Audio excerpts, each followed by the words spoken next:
There's this one hydraulic fitting on the 4030 going to the pump. Boy, it's a doozy. See, there's not a whole lot of room to get your nice big wrench in there. It's 1 inch. Fortunately, I can get it flat on there and loosen it like a 1/16 of a turn. Then my wrench is hitting the pump there. And you can sort of get on it there, but you can't turn anything because you're hitting over here. I guess you could take the air box out if you had to. You can't get in from the bottom because there's cast stuff in the bottom. And it's just a little too snug to finger out because you can't even get your hand on it. You can just get your fingers on it. So the solution I came up with last time was to make my own wrench. And unfortunately, somewhere along the line, I lost that wrench. It got scrapped or something. So I got to make another one. And it's a piece of round bale feeder. Nice flat steel that, was going to get thrown away. I know, why do I keep all this junk around? Well, here we go. So it's made to fit. It's a little loose fit, but that's okay. We don't want to be fighting close tolerances. And you notice it's got a comfort bend so that you clear all this stuff up in here. And it's obviously not strong enough to be doing any, serious torque on, but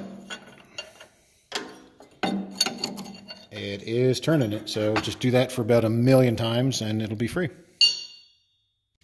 The other side offers tons of room to get a proper wrench in there and turn it a 1/4 turn at a time, 1,000,000 times. Next, we have to undo the coupler that connects the motor to the hydraulic pump. It's right here. You can't see what it is, but it's like I'd call it a clamshell. It's 2 pieces that hold, well, you'll see when I get it off. But there's a nut and bolt. Bolt goes all the way through, one from each side, and then there's like a jam nut on the other end of it. It's important to note that the bolt actually goes into, the other half of it is also threaded. So you can't just take the nut off and drive the bolt out. You've got to spin the bolt out too. But we'll take both the nuts off first, and then it's a little tricky getting in there because it's kind of tight. You can kind of get to it from the bottom. If need be, you can turn the motor a little bit to get things to line up better. So here's a coupler split in half. This is half of it. The other half looks the same. The pump has these 2, I guess you'd call them like bosses on it. And there are rubber bushings on it. And then inside the on the end of the crankshaft, there's basically the same thing. It gets clamped in there. Yeah, it's kind of a tight fit. It's not going to fall out. Important thing to note, these little bushings, the rubber, they can deteriorate and fall out. And when they do, there's like some slop in the clamp. So when the motor's running, you'll hear it clanging. It sounds kind of horrific. It's a cheap enough fix, and in a pinch, a piece of 5/8 garden hose jammed over there will take up the space and get you by until you can get the proper part. So here's the clamp or the coupler. I put it back together so I don't lose any of the pieces. Again, remember, it's not just a nut here, it's actually threaded into that half, and same on the other side. I'm going to put it somewhere, maybe up here, there on the fender. So hopefully I don't lose it and forget where it is when eventually, hopefully, we're putting this back together. But so now, see, the pump is free to turn independent of the motor.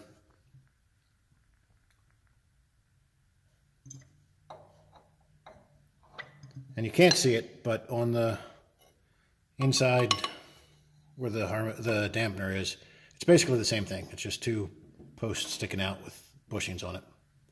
And that's what connects the crankshaft to the pump and makes the pump spin. So all all that's left in getting the pump out is pulling the 4 bolts that actually hold it in and then Herculesing it out.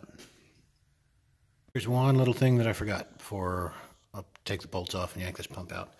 And that's this little tube right here that runs down, goes to a coupler on the side of the pump, and then it goes way back. I don't know where. I don't even know what it does. I kind of think maybe it's to let air out of the power steering, because it's the steering up here that helps bleed air out of it. Honestly, I don't know for sure what it does, but I do know it's attached to the pump. It's a little plastic line that I definitely want to get free before I yank the pump out. Now, something else I forgot about. That part of the coupler has to come off too, because it won't fit through the hole that the shaft goes in. Well, you'll see. There it is.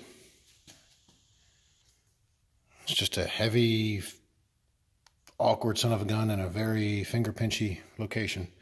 The reason I had to pull the yoke off of it is it was on the other side of that hole and it wouldn't fit through that hole.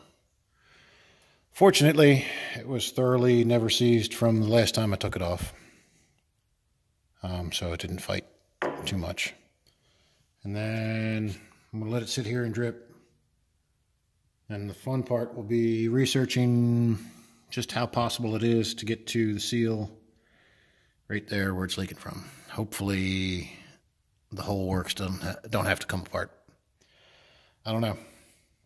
But getting it out is half the battle, and that problem is half of the whole situation. So I don't know, maybe 1/10 of the way there.